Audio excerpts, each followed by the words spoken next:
If you missed the first part of this challenge run, definitely make sure you check it out. This video will only consist of the Kanto portion of our Soul Silver HMs only run, so if you want to see how we conquered Johto, check out part 1. And just a quick recap of the rules before we jump into the video. Only HMs may be used in battle to do direct damage. However, moves such as Leech Seed or Toxic are viable because they do indirect damage. Essentially, if the move doesn't have a base power, it's fair game to be used in this run. Also, it's not a Nuzlocke, but still no healing items can be used in battle. Make sure you leave a like and a comment if you enjoyed the video, and to subscribe for more Pokemon videos like this. I stream these runs live on my Twitch Super streams pretty much daily, so definitely make sure you follow me over there. And with all that out of the way, let's see how we beat the Kanto region with HMs only. We beat the Elite Four with our God Squad of Lugia, Arbok, Ambipom, Tentacruel, Skarmory, and Jumpluff. So we make our way to Olivine City to board the ship for Vermilion City. Once we got to Vermilion, there was really nothing else to do but take on Lieutenant Surge. After some team prep, the squad was Meganium, Machamp, Ambipom, Heracross, Quagsire, and Jumpluff. Surge leads Raichu as we lead Machamp. The idea behind this is that we know Raichu has Thunder Wave, so if Machamp gets paralyzed, we get a free Guts boost here. Obviously, this does mean we have to play with the chance of getting fully paralyzed, and on the first turn, this unfortunately happens. All right, Guts boost Strength. We just gotta break through this. That's it. Come on, Muscle. Come on, Muscle. All right. Not starting good. We break through on the next turn, which just barely takes out Raichu, and decide to focus energy on the turn Surge heals. This would allow us to possibly knock out Raichu on the next turn, but we don't get the crit, forcing us to go into Quagsire to pick up the kill with Waterfall. Electrode comes out, so we bring in Machamp, who just misses the kill with Strength, which leads to this. It doesn't say that on Bulbapedia! Bulbapedia! What the fuck? Bro, it was this Electrode, not this one. It was this one. Oh no. Surge has 2 Electrodes that are both level 47, and I just assumed we were fighting the first one, which doesn't have self-destruct. This slip-up cost us to lose the Deathless Surge fight, but that's just an extra for fun challenge added on top. It doesn't affect the actual challenge at all. We bring in Quagsire to take out the other Electrode with a couple Waterfalls, and bring out Heracross on the incoming Magneton to take it out with 2 Rock Smashes. Surge brings out his last Pokemon, Electabuzz, who can't touch our Jumpluff at all, so we bring in Hopscotch to Leech Seed, Poison Powder, and Synthesis Stall until the Electabuzz goes down. And with that, we have the first badge of Kanto, or the third badge, technically, I guess. Next up is the Sabrina fight, and thankfully she only has 3 Pokemon in this game that we have to prepare for. The only differences in our team here was adding Corsola and Lugia for Machamp and Meganium. We lead Ambipom on Sabrina's Espeon to get some damage off with Strength and take it out in 2 turns. Next comes Mr. Mime, so we bring out Corsola, who's pretty much here just for Mirror Coat. We click Mirror Coat and Mr. Mime goes for Mimic, which just takes our move basically. All we need is for this Mr. Mime to Psychic us on a turn we go for Mirror Coat and we're chilling. Thankfully, after a few turns, Mr. Mime goes for Psychic, we avoid the crit, and Corsola takes it out with a Mirror Coat. Sabrina's last Pokemon, Alakazam, comes out, so we bring in Lugia to eat up the Psychic attacks and retaliate with Surfs until the Alakazam is in range for Fly. We go for Fly and are able to finish off the Alakazam, giving us a deathless Sabrina fight. We head to Celadon City to take on Erica, but stop at the department store first to pick up a few TMs such as Stealth Rock. This one move completely levels up both Corsola and Skarmory's utility, allowing us to get chip damage during every big fight pretty much. We lead Skarmory on Jumpluff and actually avoid the Leech Seed turn 1. If there's anyone out there who knows how scary Jumpluff can be with the Leech Seed, it's me. So this was huge. This allows us to get a free fly off, which almost takes out Jumpluff. We fly again on the heel turn just to almost take out Jumpluff again, but Jumpluff goes for Sunny Day the following turn, allowing us to take it out without taking any damage. Since we took no damage, we can just stay in with Skarmory on the Blossom and go for Fly again, and pick up the kill after 2 flies. Victory Bell is up next, and we decide to just stay in and take it out with Skarmory again. Last but not least is Tangela, and little did I know how much of a pain this one Pokemon was going to be. Skarmory almost takes it out with a Fly, and we swap to avoid losing Skarmory. Tangela ends up getting the Ancient Power boost on the turn we almost kill it with Strength, which forces Erica to full restore. This just got really scary out of nowhere. There's a full HP Pokemon with +1 in all of its stats on the other side of the field. We bring out Heracross and Tangela gets another Ancient Power boost. I actually had a super easy out here, but I messed up. I didn't expect my Heracross to wake up turn 1, so I didn't even think to click counter. But Heracross wakes up on the same turn Tangela went for Ring Out. This hurt my soul. But we bring in Lugia, who's able to get Tangela down to the red with 2 flies, but we still need to figure out how to pick up the KO. We bring out Ninetales to go for Will-O-Wisp, and it thankfully lands, but we do get put to sleep. Lugia comes out on the Giga Drain, but also gets put to sleep. At this point, Tangela is just a sneeze away from being taken out, and we know we can live another Giga Drain. I decide to go for the gamble and see if we can break out of sleep. Woke up! Oh my god! I think that's it no matter what, even if this fly misses because of burn. Oh my god, we did it. That was Tangela. Dude, those 2 ancient power boosts. That was so stupid. So stupid. After almost waiting out to a Tangela, we're able to take down Erica and get the badge with no deaths in the process. The next gym leader is Misty, but first we need to head to the power plant and deal with Team Rocket. Once that's done, we go and take on Misty with the squad, Jumpluff, Lugia, Corsola, Tentacruel, Ambipom, and Quagsire. We knew Quagsire was a must pick for this fight because of its water absorbability, allowing us to switch Quagsire in on water attacks to heal it. We lead with Jumpluff on Misty's Golduck and go for a Leech Seed turn 1. And Golduck just goes for Disable. This is perfectly fine considering the plan was to switch out Corsola anyways. I know you want to confuse me so bad, I know you do, but please don't. I'm doing my best to just keep the anger in. I'm doing my best. Okay, thank you. Thank you. Of course she gets the confuse, but luckily Corsola is able to get the move off. After that, we get a Mirror Coat off, and after a few turns of Recover Stall, Golduck goes down. Next up is Quagsire, and we go back into Jumpluff to do the same thing. Leech Seed and swap. This time we swap into our own Quagsire, who's able to tank Earthquakes after Leech Seed recovery. It took a bit to stall this out, but eventually Quagsire picks up the kill due to Leech Seed. Lapras comes in now, who is the main Pokemon we set the Stealth Rocks up for. Before the battle, we knew Lapras was going to be a hard Pokemon to take down due to its insane bulk, resisting Surf, and having super effective moves against Pokemon that can use Fly. The best plan would be to Leech Seed it and stall it out, but how do we get a Leech Seed off with Jumpluff and live an Ice Beam from Lapras? Well, the answer is actually as simple as a berry, the Yachi Berry to be exact. The Yachi Berry weakens the power of super effective Ice-type attacks, and our mom in-game actually came in clutch and bought some for us, so we gave one to Jumpluff for the specific reason prior to the battle. Woo! Oh my god.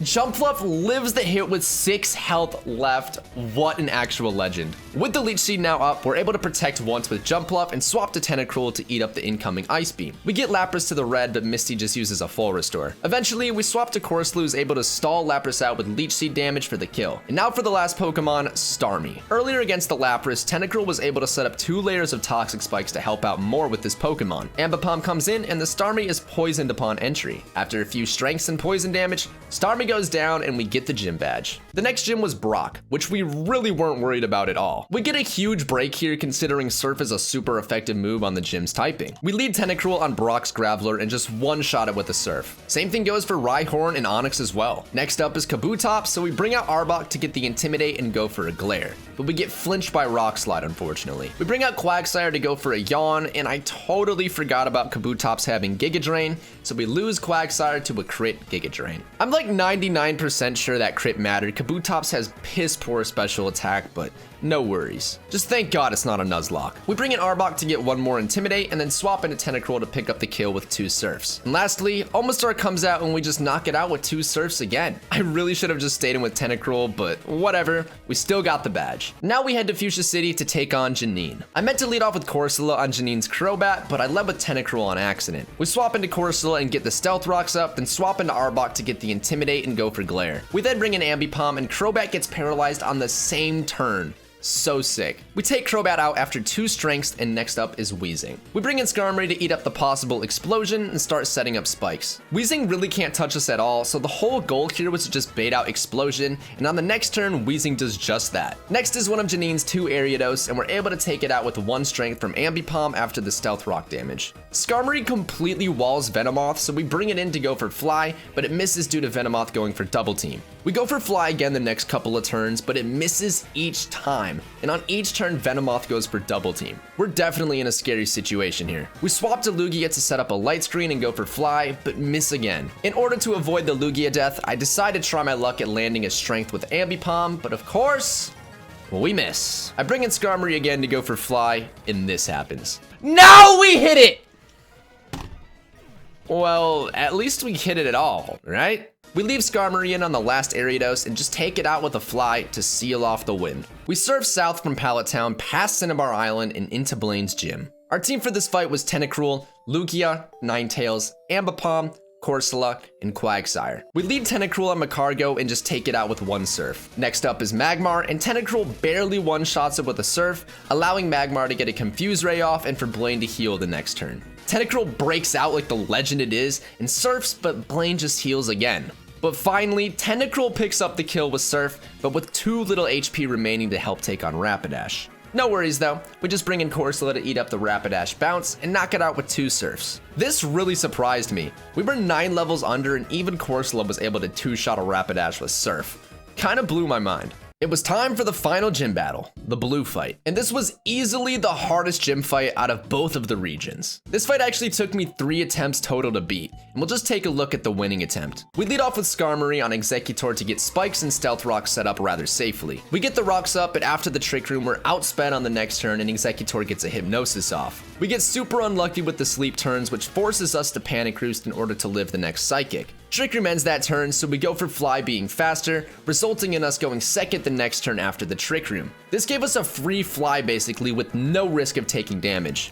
The next turn we do the same thing, and Exeggutor goes for Psychic instead of Hypnosis, allowing us to take out the Exeggutor then and there. We bring out Gyarados on the Arcanine to exchange Intimidates and go for Waterfall. We almost get the kill, resulting in Blue using a full restore, but we're able to take down Arcanine after the next 2 Waterfalls. Next up is Rhydon, and we bring in Quagsire to eat up the hit and retaliate with a Waterfall to just almost take it out. In our previous 2 attempts, Rhydon died each time to Waterfall, so this was super unlucky. I really thought Blue was going to heal this turn, so I stayed in to get more damage, but instead he goes for Mega Horn. All right, well, he's gonna heal. He didn't heal. I missed. He missed. Oh my god. Oh my god. I'm so bad. I'm literally so bad. No punish.